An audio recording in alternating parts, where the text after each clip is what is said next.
Saudara, lebih dari 100 warga binaan Lapas Kelas 2A Gorontalo alami keracunan makanan saat berbuka puasa.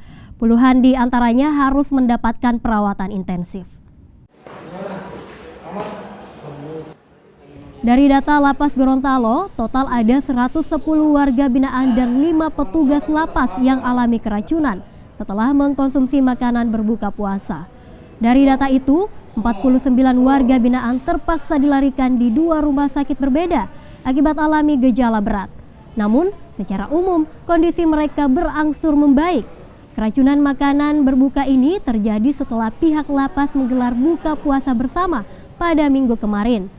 Makanan yang disajikan berupa bubur dan kue yang dibeli di luar lapas.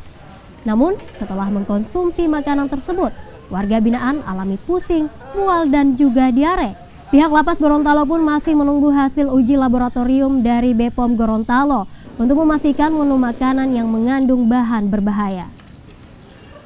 Kalau yang bergejala itu 110 yang masuk rumah sakit, 4, jadi 32, 17 jadi 49 ya.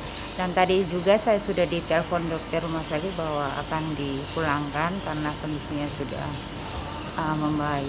Kalau yang di dalam hanya sekedar mual muntah, terus kembali lagi ke blok karena kami juga sudah melakukan penanganan di dalam.